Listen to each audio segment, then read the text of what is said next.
Hello and welcome back to the Story Nook. Today we are going to be reading... Hold on, let me go up to the cover image for you. Hello, I'm a witch and my crush wants me to make him a love potion. Alright, just want to make sure the colors show up kind of sort of okay.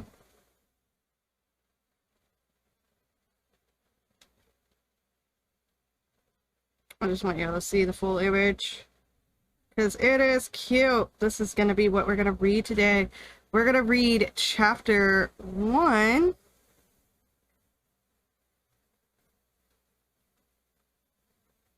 Let's look at this image here.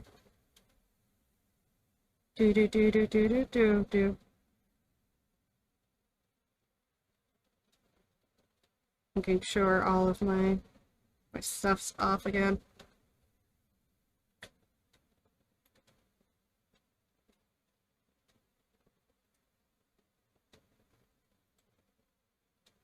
Is this the right one? No. Oops.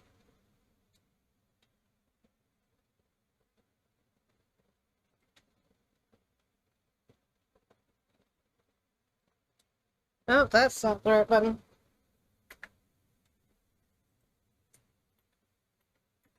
There we go. I was on 140. There we go.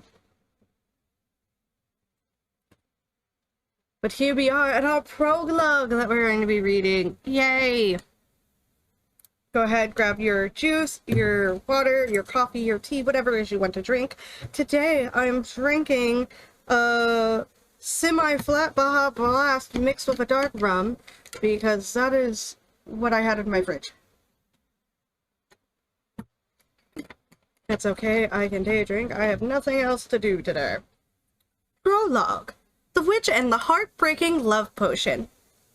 Excuse me, is this the dwelling of the Witch of the Lake? Startled by the unexpected visitor, the witch Rose froze with her hand on the open door.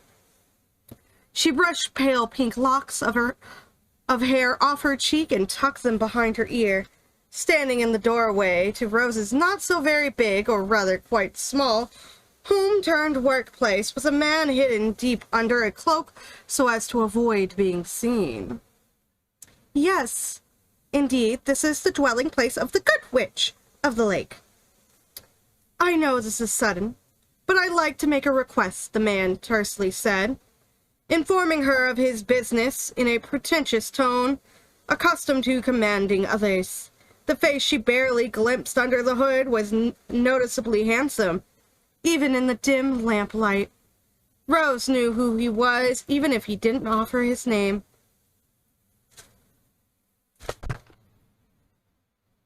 Harij Asim pulled the hood even lower over his beautiful face. I'm gonna struggle to pronounce this dude's name, just heads up.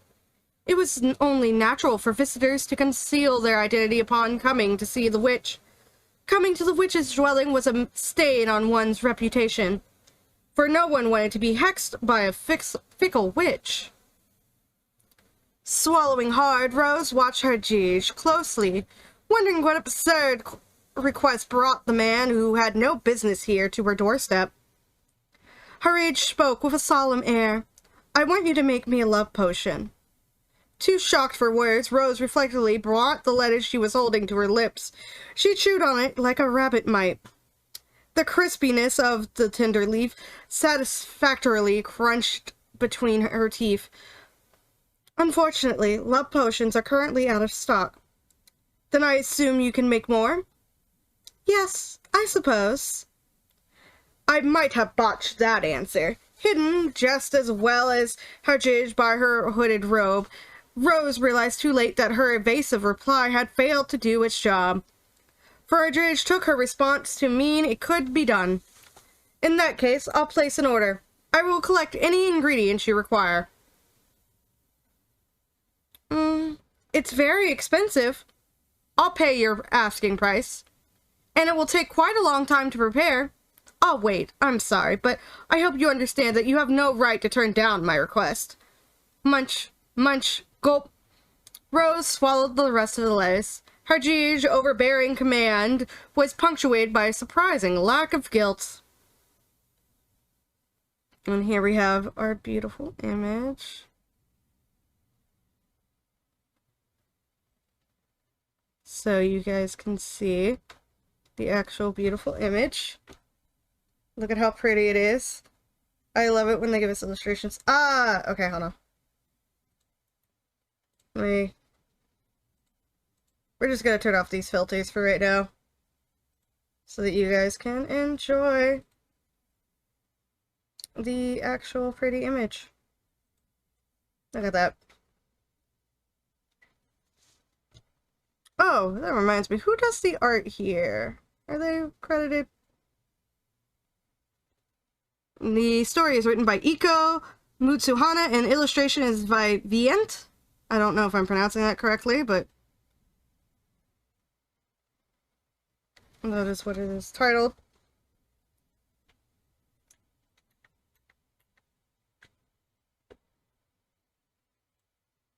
We're just gonna adjust the cropping.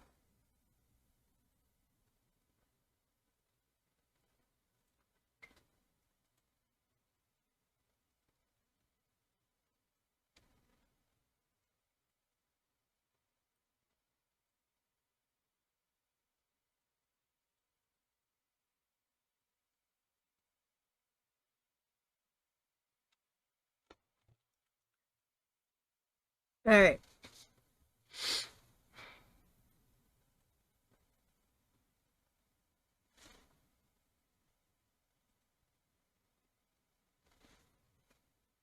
I think I messed with the wrong crops, but it's okay. Continuing forward. The long tong-tong-tong of the cowbell announced the visitor. Welcome! Did you bring what I asked? Darkness had fallen behind Hajij, who had set up the rattling cowbell above the door. The forest was creepy enough at night that even Rose, who had been born and raised here, feared it. Please come in, let me take your things for you. Rose took the lantern Hajij carried, then urged him to hand over his sword next, earning a fierce scowl from her guest. He likely didn't want to be defenseless in the presence of a mysterious witch. Nevertheless, Rose remained calm in the face of his pointed glare, as of which she always made a point of not letting her emotions show. Hajij grudgingly removed his overcoat, unbuckled the leather sword belt around his waist, and removed the scabbard. Rose stole a glance at Hajij's face. While accepting his things, she already knew of his beauty, but seeing his handsome face nearly drew a sigh of awe from her. Under his taut but elegantly slanted brows, almond-shaped eyes glinted. His ultramarine eyes glistened like the surface of the lake on a snowy day. The tips of his shapely ears were tinged pink from the cold night air. Ashen locks covered those ears as if to protect them. His face, beautiful as a statue, carved by the best sculptor in the kingdom, made her weak in the knees. Unfortunately, irritation was the only expression to grace his features thus far. Rose hung his heavy sword and overcoat on the coat rack. She then placed his lit lantern on top of the fireplace. Hajij slipped inside the witch's abode and closed the door behind him. This was the seldom visited witch's hermitage, where those who had no business never dropped by. Deep inside the forest located on the outskirts of the royal capital, a hovel sat alone on a small island in the middle of a lake. The lake was like a giant puddle surrounded by a large forest. In spring, colorful flowers bloomed. In summer, the surroundings were covered in greenery. In autumn, the trees turned a fiery red. And in winter, pure white snow carpeted the lake. The hovel was built in secret in a place away from civilization. So beasts visited more frequently than people, and even they rarely ventured across the lake to see her. Only a small boat connected the hermitage to the forest. The dinghy had been in use since her grandmother's time and was moored with a rope tied around the stake at the dock jutting out from the forest side. There wasn't anything as fancy as a boatman hanging around to take people out, so anyone who wished to make a request of the witch had to row out to her themselves. Only the tiny shack that teetered on the edge of being blown away and a single garden maintainable by a single woman existed on the island in the middle of the lake. Rose, the woman known as Witch of the Lake, lived out there all alone. She was a witch, her mother was a witch. Thus, she was born a witch. She had lived alone with her grandmother since she'd lost her mother at an early age.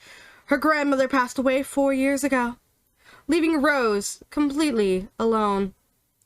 The hovel where they lived together was so cramped it didn't feel big even after it was just her.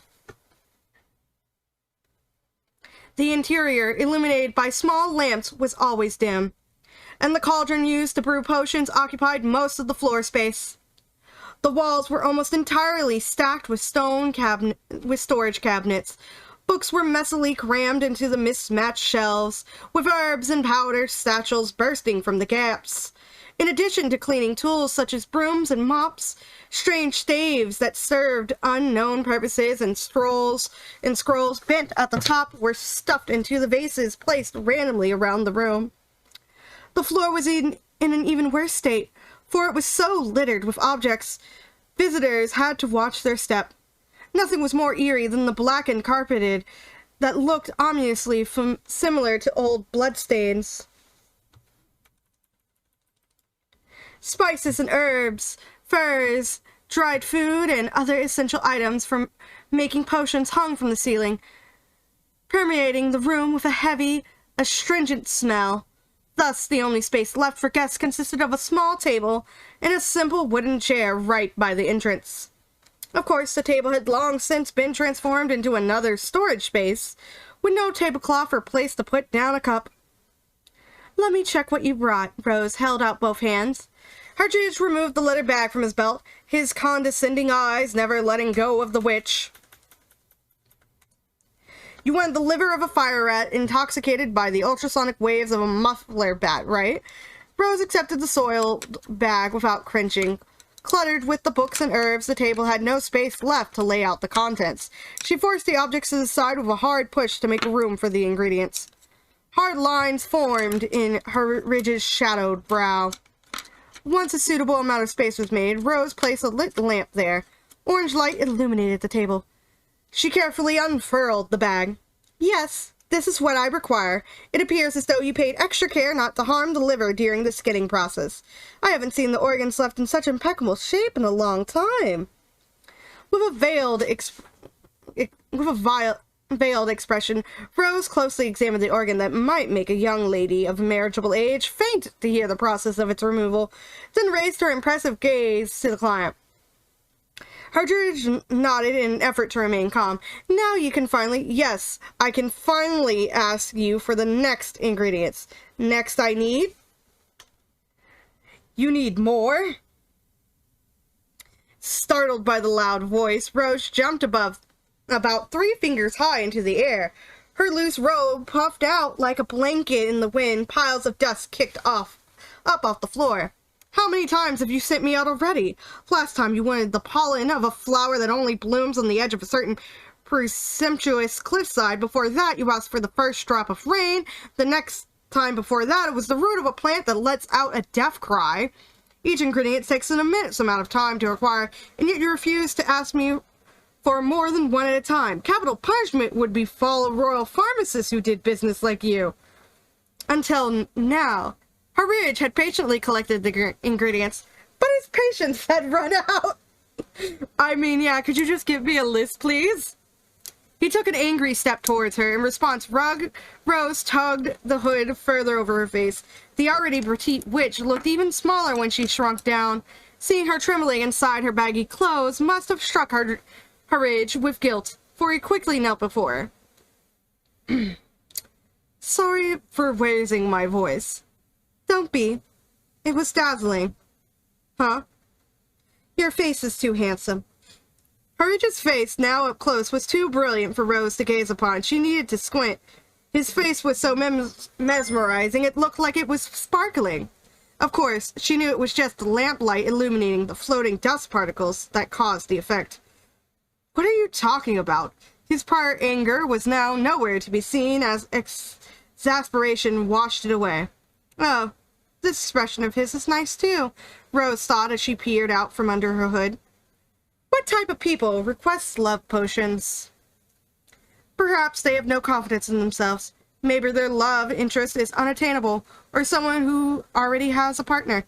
Whatever the circumstances, the one indisputable fact is that they have someone they want to make fall in love with them. Rose's one-sided crush had suddenly paid a visit to her home. He came asking her to make him a love potion. Not only did Harij not know about Rose's feelings for him, but he obviously didn't even know she existed. After all, their relationship was nothing more than her falling in love with a man at first sight during a visit to the city. The only thing that a recluse witch who wasn't even on his radar until now could do was lengthen the time they had together before giving him the potion. She didn't dare dream of him recuperating her feelings. All she wanted was to take up a small place in his memories. A little shyness on her side was a fair trade. As a human, she deserved praise for not just dumping a love potion on his head the moment they met. It made her a failure of a witch, though. The next ingredient is the antenna of the rainbow longhorn grasshopper. Make sure you pluck it off on the night of a full moon. Wasn't there just a full moon last week? Indeed, there was. Rose nodded as if he just told her the sky was blue. Thanks to the full moon only appearing once a month, she just earned herself almost a whole month before he could obtain the next ingredient. I don't have that much time. A blue line bulged from Harij's temple. It was a thick vein. If she wasn't careful, she might become captivated by its beauty. Even the sheltered witch knew he didn't have a lot of free time. Harij Sim was a royal knight who worked in the magnificent palace that was visible even from the forest on the capital's outskirts. He was an S-class elite knight. Through Rose's research, she learned that his father was even a member of the aristocracy. That word is hard, y'all. He's an aristocrat. That's all we need to know. That word is fancy and difficult for my little mouth to speak.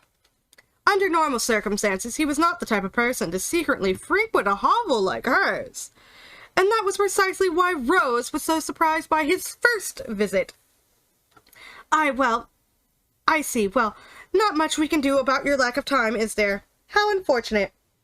Disappointment turned down her lips, making her expression match her words.